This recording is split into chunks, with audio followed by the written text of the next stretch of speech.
Hey everybody, Professor Thompson here. I'm going to be doing the biology portion of the course. So let's get started with a little bit of good news. So the first piece of good news here is that life and ecosystems are incredibly resilient. Moving forward, life might not look exactly the way that it looks like to us today, but really we're in a pretty unique place, and life has always been in a pretty unique place. It's going to look different in 100,000 years than it does today, but it also looked very different 100,000 years ago. So I think it's incredibly important to remember that life and ecosystems are these incredibly resilient things. And so species can come, species can go, but life is most likely going to be around. In the words of Dr. Ian Malcolm over here, life finds a way.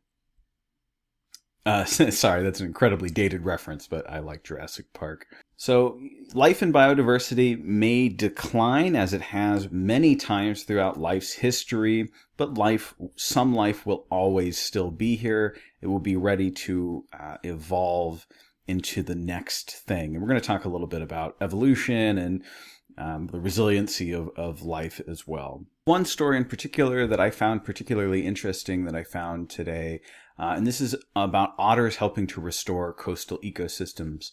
And I'll link the article on the Canvas page, but the long and short of this is that there are these crabs that wind up eating seagrass, and then they wind up devastating various shore plants that help to prevent erosion and maintain these coastal ecosystems.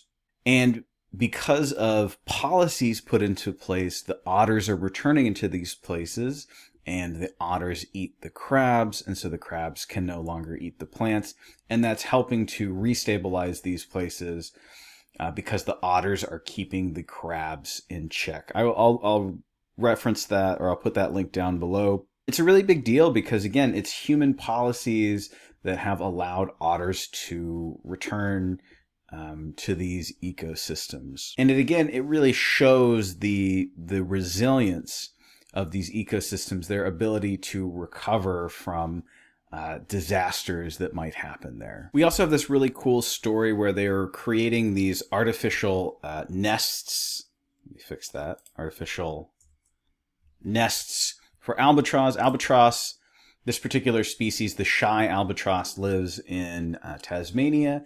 And because of climate change impacting the growth of their eggs, they're seeing declines in population. But because humans are coming in and creating these artificial nests, it's helping to stabilize these populations. And so the good news here is that life and ecosystems are incredibly resilient, but also that human beings can help with our policies. We can help with our stewardship of nature, and we really can help things that are getting destroyed by climate change to ultimately recover.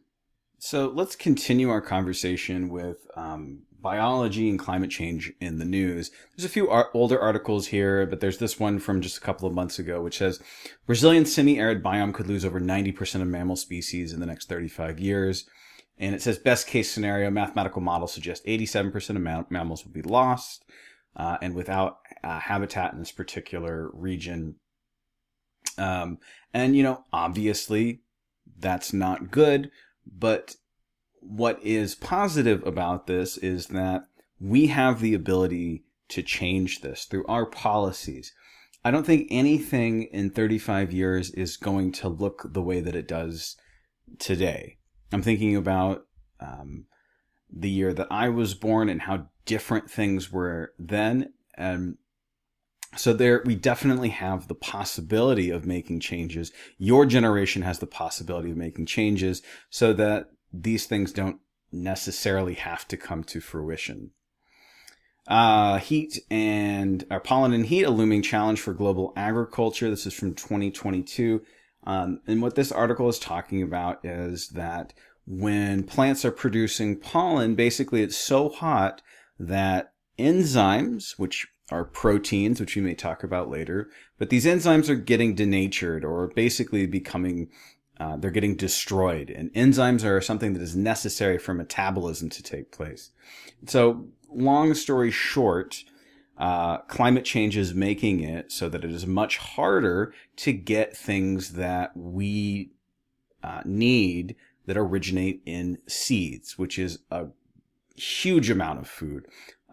Many oils are coming from this. Just a whole lot of our food is going to be destroyed because it's going to be too hot where it grows.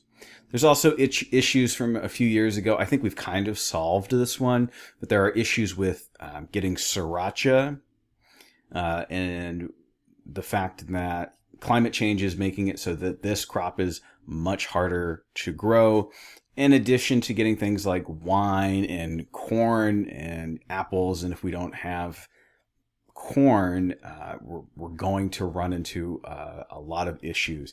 The brassicas as well, which is where we get mustards from, as well as Brussels sprouts and broccoli. Those are also going to be hugely impacted by climate change. I will link this article in the Canvas page. And the last thing here, and the thing that we really have control over, is that it says global food miles account for nearly 20% of total food systems emissions. And so what that means for us is that we have the ability, especially in the Central Valley, especially where we live, to decide to eat foods that don't come from such a huge distance. And I understand that everyone wants to have a really diverse diet, but we can do this. You don't necessarily need to get food that has a whole bunch of miles associated with it. We don't have to eat things that came from far away. We can make the decision to eat more locally. Okay. So I'm actually going to split this into a separate lecture. We're going to just jump into the basics of biology, and we're going to need some of these tools, and we're going to need some of these terms and tools in our toolbox so that we can talk about biology and how it relates to climate change.